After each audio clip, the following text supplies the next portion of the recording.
Hello, नमस्कार दोस्तों। आज हम बात करेंगे सेंट्रल बैंक के बारे में और जानेंगे इसके इम्पोर्टेंट सपोर्ट लेवल के बारे में। क्यों? क्योंकि स्टॉक अभी कुछ दिनों से 3 दिन से लगातार ऊपर जा रहा था और उससे पहले लगातार स्टॉक डाउन ट्रेंड में था।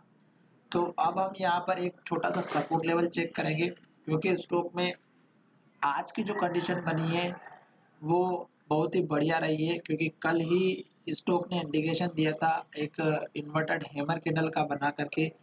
पर ये आपकी खुशकिस्मती है कि स्टॉक ने कल के लो को ब्रेक नहीं किया और स्टॉक नीचे नहीं गया। और आज भी अगर आप देखेंगे तो स्टॉक जो है अपने ओपनिंग के बाद थोड़ा सा ऊपर गया, फिर स्टॉक नीचे ही आया है दोस्तों। तो अब हम जानेंगे इसके सपोर्ट लेवल भी और एक छोटे से टारगेट के बारे में भी। तो चलिए वीडियो की शुरुआत करते हैं और ये वीडियो आपकी एजुकेशन के लिए। हम किसी भी वीडियो में हम आपको बाइंग सेलिंग की कोई एडवाइस नहीं करते हैं, फिर भी अगर आप ट्रेड करते हैं तो अपने फाइनेंशियल एडवाइजर से ज़रूर कंसल्ट करें। अब यहाँ पर देखिएगा जो चार्ट दिख रहा है उसमें आपको अच्छे से क्लियर दिख रहा होगा कि यहाँ से स्टॉक में गिरावट आए दोस्तों इस कैंडल के लो के बाद से। स्टॉक ने फिर यहाँ पर लो बना दिया और ये लो हमारा पिछला लो था, यहीं पर इसने सपोर्ट लिया, 2-4 दिन यहाँ पर ट्रेड भी किया। पर फिर स्टॉक में रेड रेड रेड कलर की कैंडल बनी और फिर एक बड़ा ब्रेकआउट हुआ और नीचे चला गया। फिर स्टॉक ने यहाँ पर लो बनाया, फिर स्टॉक ने यहाँ लो जा करके बनाया। इस लो के बाद स्टॉक में कोई गिरावट नहीं आई और ये जो लो है 10 रुपए का आसपास का लो है दोस्तों, और ये पिछला लो यहाँ पर बना हुआ था। तो स्टॉक ने इस लो के बाद में कोई लो नहीं बनाया, यहाँ से फिर स्टॉक अप ट्रेंड में आ गया। फिर स्टॉक ने ऊपर लो बनाया, फिर और ऊपर लो बनाया, फिर और ऊपर लो बनाया, इस हाई को ब्रेक किया, इस हाई के बराबर हाई बनाया, फिर नया हाई बनाया, फिर यहाँ पर नया हाई बनाया, फिर स्टॉक ने यहाँ पर हाई बनाया। क्योंकि स्टॉक जिस तरह से यहाँ पर रेड कैंडल बना रहा था, नया लो बना रहा था, उसी तरह स्टॉक हाई बनाता गया, ग्रीन कैंडल बनाता गया, हाई कैंडल बनाई, ग्रीन कैंडल बनाए और लास्ट में देखिएगा रेड कैंडल बना दी। यहाँ से आपको समझ जाना चाहिए था कि स्टॉक अब इसके बाद शायद थोड़ा बहुत नीचे आ सकता है और उसी के बाद स्टॉक में गिरावट आई। हर दिन नया लो, रेड कैंडल, हर दिन नया लो, रेड कैंडल, फिर यहाँ से ग्रीन कैंडल बनी और ये ग्रीन कैंडल जब बने तो स्टॉक का जो लो था दोस्तों अगर आप देखेंगे तो इस कैंडल के हाई के पास बना। आपको चित्र में दिख रहा होगा, डायग्राम में भी दिख रहा होगा, चार्ट में भी दिख रहा होगा। ठीक है, तो ये हाई बना, इसने यहाँ पर लो बना दिया, फिर स्टॉक ऊपर क्लोजिंग दिया, फिर ऊपर गया, फिर स्टॉक ने इन्वर्टेड हैमर बनाई। और मैंने कहा था कल वीडियो में, जब भी मैंने फ्राइडे सैटरडे जब भी वीडियो बनाया था उसमें कहा था कि स्टॉक अगर इस लो को ब्रेक करेगा तो गिरावट आएगी, और ये भी कहा था कि स्टॉक अगर इस कैंडल के हाई को भी ब्रेक ना करे और लो को भी ब्रेक ना करे और स्टॉक इसी के अंदर भी ट्रेड कर सकता है। तो ऐसा ही हुआ दोस्तों आज के दिन में, और स्टॉक ने ना हाई ब्रेक किया ना लो ब्रेक किया और ये जो हाई बना, आप देखिएगा यहाँ पर जो लो बना वही स्टॉक ने हाई बनाया। एग्जैक्ट आपको समझ में आ गया होगा। तो कहने का मतलब ये है कि स्टॉक के हाई और लो लेवल बहुत इंपॉर्टेंट होते हैं।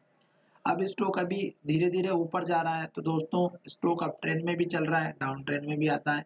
तो यहाँ पर इसने लो बनाया तो ये आपका सपोर्ट लेवल हो जाएगा, स्टॉप लॉस हो जाएगा। और स्टॉक में यहाँ पर जैसे ये हाई अगर ब्रेकआउट होता है ऊपर की तरफ तो आपको ऊपर का लेवल मिलना स्टार्ट हो जाएगा। उसके बाद आपको यहाँ पर पहला टारगेट यहाँ पर रख सकते हैं आप 1560 का, और उसके बाद आपको रखना है डायरेक्ट इस कैंडल के लो के पास। क्यों? क्योंकि स्टॉक ने ये लो यहाँ पर अचीव किया है सपोर्ट लेवल, यहाँ पर लिया है सपोर्ट, यहाँ पर हाई लेवल बना हुआ है, आप देख सकते हैं ये कैंडल का हाई। और अगर आप पीछे भी जाकर के देखेंगे तो यहाँ पर भी एक हमारा हाई यही लेवल के आसपास मिला हुआ है। तो ये लेवल इतना इम्पोर्टेंट है, ये देखिएगा यहाँ पर लो और ये हाई। तो ये लो कितनी बार अचीव हुआ है हमें आप खुद देख सकते हैं, चार्ट में भी दिख रहा है। तो 16 रुपए का आपका इम्पोर्टेंट टारगेट हो जाएगा। बीच का लेवल आपको चाहिए दोस्तों, तो ये जो टारगेट दिख रहा है आपको दूसरे वाला 16 रुपए के बाद का टारगेट जो आपको दिख रहा है 17 रुपए के आसपास का, 16.95, 16.95। तो ये लेवल ब्रेक हो करके उस टाइम पे दोबारा में जब स्टॉक आएगा तो इस लेवल को ब्रेक करके इस कैंडल के लो के पास में जो है स्टॉक अपना जो है आपको टारगेट देगा, और ये टारगेट आपका रहेगा लगभग यहाँ पर देख सकते हैं आप इस कैंडल के हाई के पास का, ये देख रहे होंगे ये लेवल है आपका 1745 का। तो तो ये 2 लेवल आपको अचीव हो सकते हैं, ठीक है। पर इस इन्वर्टेड हैमर कैंडल का थोड़ा-सा ध्यान रखिएगा क्योंकि रेड कैंडल बनी है, तो हो सकता है कि स्टॉक या तो इस लेवल को तोड़ करके थोड़ा-सा नीचे चला जाए और स्टॉक यहाँ इस कैंडल के हाई पर सपोर्ट ले ₹12.70 पर। दोस्तों ये था हमारा वीडियो और इस स्टॉक के ऊपर का ओपिनियन। आपको वीडियो अच्छा लगा है तो दोस्तों शेयर करना अपने दोस्तों के साथ और उन्हें भी बेनिफिट होना चाहिए। दूसरी बात, स्टॉक जिस तरह से यहाँ पे ऊपर जा रहा था तो जाने दीजिएगा दोस्तों, जब तक जाता है जाने दीजिएगा, नीचे आता है आने दीजिएगा। आपको एंट्री और एग्जिट तब लेना है जब आपको एक इंडिकेशन मिले, जैसे कि यहाँ से इतने दिनों तक रेड सिग्नल नहीं मिला, यहाँ जाकर के पहला रेड सिग्नल मिला, यहाँ सतर्क होना था, लो टूटा, एग्जिट होना था। यहाँ से ग्रीन कैंडल कहाँ बने, यहाँ पर जाकर के बने इतनी रेड के बीच में, तो यहाँ पर आपको सतर्क होना था। एक छोटा सा बाउंस बैक आपको मिला, जैसे कि अगर आप यहाँ पर 13 रुपए 14 रुपए पर बाय करते तो आपको यहाँ पर लगभग 14 रुपए 70 पैसा या लगभग 70-80 पैसे का आपका बेनिफिट मिल जाता। तो दोस्तों इस तरह से आपको बेनिफिट लेना है। आप अगर लॉन्ग टर्म के इन्वेस्टर हैं तो फिर आपकी एक अलग व्यू होना चाहिए, वो फिर अलग एनालिसिस होती है दोस्तों। उसके लिए चार्ट भी अलग होता है, वीकली चार्ट, मंथली चार्ट होता है, उसमें डेली चार्ट कुछ और होता है, 15 मिनट का चार्ट और होता है।